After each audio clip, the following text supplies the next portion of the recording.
অনেক ধরনের ভিডিও দেয় দেখি, কেউ ইলেকট্রিকের দেয়, কেউ প্লাম্বারের দেয়, কেউ কার্পেন্টারের দেয়, কেউ স্টিল পিকচারের দেয়, মানে বিভিন্ন ধরনের। ফেসবুকে ঢুকলে খালি ভিডিও আর ভিডিও, ভিডিও আর ভিডিও।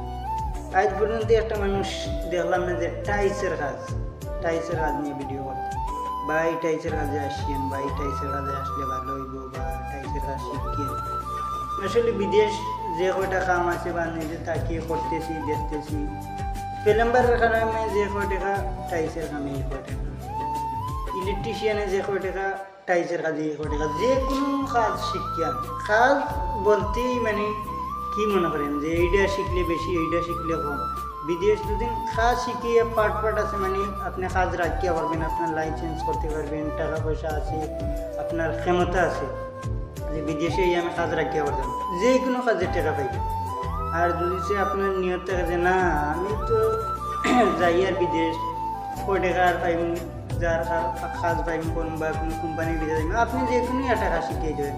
টাইসের কাজ শিখিয়ে দিতে পারেন, প্লাম্বারের পারেন, ইলেকট্রিকের পারেন, যে কোনো একটা কাজ শিখিয়ে আইলেও এই টাকা, মানে টাইসের কাজে যে কয় টাকা পাইবেন, প্লাম্বারে কয় টাকা পাইবেন, স্টিল পিকচারে সব ধরনের যে কোনো কাজ করেন, স্যালারি কিন্তু কোম্পানি চলে এক রেটে।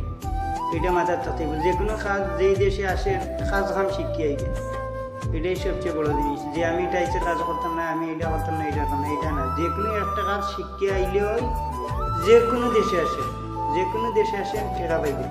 এর পুরো নম্বর হয়েছে ভাই আমি তো কাজ শিখছি। কাজ শিখছেন, আসেন বিদেশ আসলে এটা মাথাতে রাখতে হবে যে আমি বিদেশ আসছি।